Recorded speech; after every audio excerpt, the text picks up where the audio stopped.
Sa gitna ng traffic dito nabubuo ang mga eksenang minsan nakakainit ng ulo. Sa episode na ito, silipin natin ang ilan sa mga pinaka-nakakaaliw na tagpo sa kalsada. Mga eksenang nagpapaalala na sa Pilipinas kahit sa gitna ng traffic hindi nawawala ang kalokohan at drama.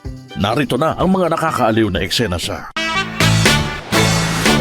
Nangunguna sa ating listahan itong ating bida na tila inaasarang ka sa lubong na motorista na inakalang nag-counterfeit siya.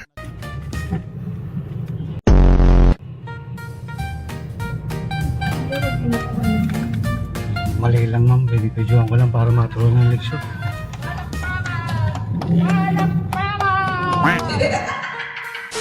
Bigo namang makatakas itong susunod nating motorista matapos na magtangkang takbuhan ang nabangga niya. Kahit na nagpumiglas itong ating bida, talagang hindi kinaya ang lakas ng humila sa motor niya.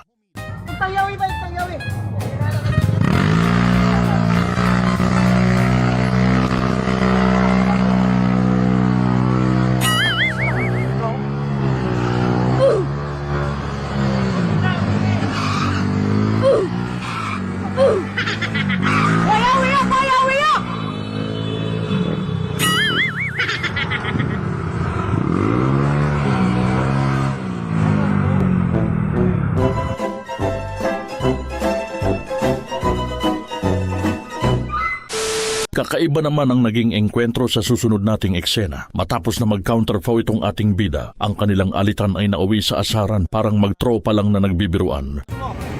Baka kanina may jeep, hindi mo Pero tama ginawa mo, tama. Tama.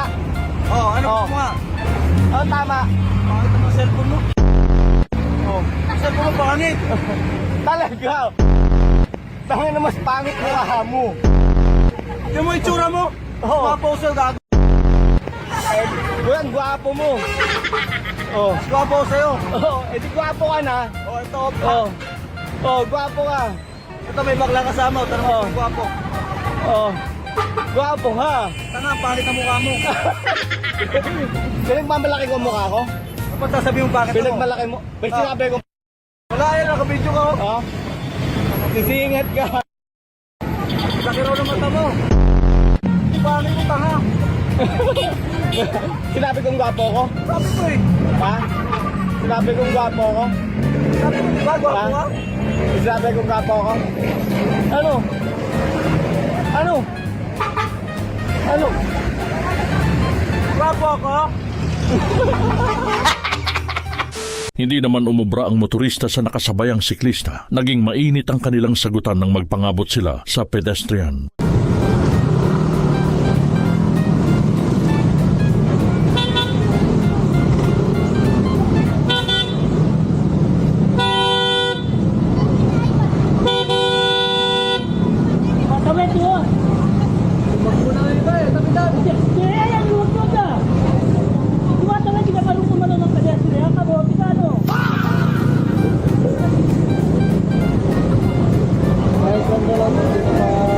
Bakit? Ayaw tumatawid o! Tanga eh, kamote! Kalma na tayo, kalma na, okay. Lakas mo nga eh, hindi kita mo tumatawid yan! Ayaw mo na, ayaw mo. Oo, sige, maraming kamote eh, pabihan mo na. Mainit, mainit. Eh, kala sila marunong na maggago eh. Ayaw mo na, ayaw mo.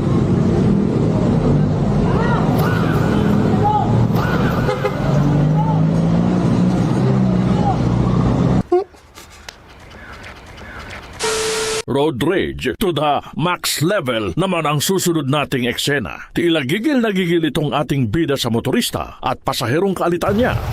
Ano mo? Inaano ba kita, sir? Ang babal ka na! Anong bayad? O puti mo, bumama ka dyan! Hindi naman media sa Manila! Oh! Sige! O ikaw may kasalanan.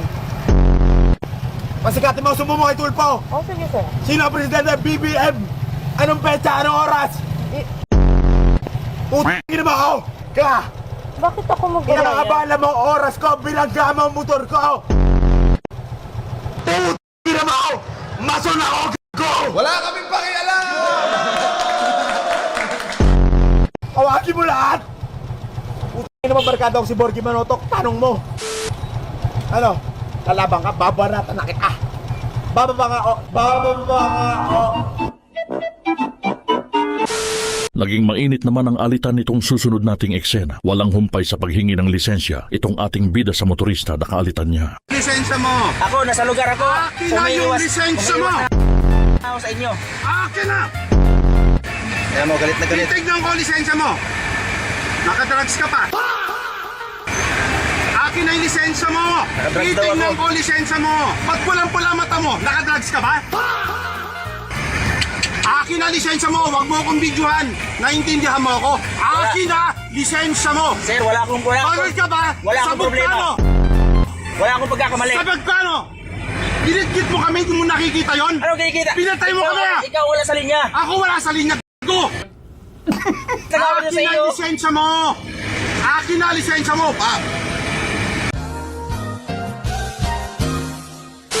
Isang sikat naman na motovlogger ang susunod nating ibibida. Walang iba kundi siya na matapos na masangkot sa isang road rage incident na kung saan nag-dirty finger ito sa motoristang nakasabayan. Hala ka! A few moments later.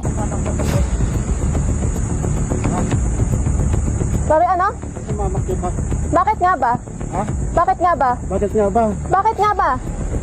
Alam mo kung lubok-lubok yung daan. You tell me. Bakit nga ba? Tell me. No, you tell me.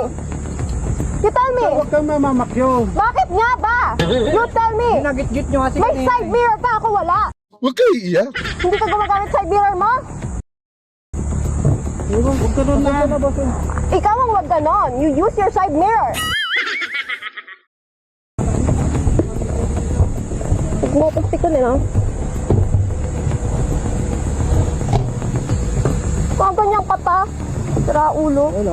Matapos ang konfrontasyon, patuloy pa rin ang pangiinsulto ni Yana. Di kalaw nang humingi ng dispensa sa itong ating bida. Matapos na mag-backfire ang ginawa niya. Marami ko yung pangit ng pick-up. Meanwhile, I would like to take this opportunity to say sorry to Kuya Jimmy for what I've caused. And of course, as well as to those people who got dragged into the issue. Sorry din po sa citizen of Zambales. Na-feel ko na po yung mundong maraming galit and ayoko na pong maulit po yun. women.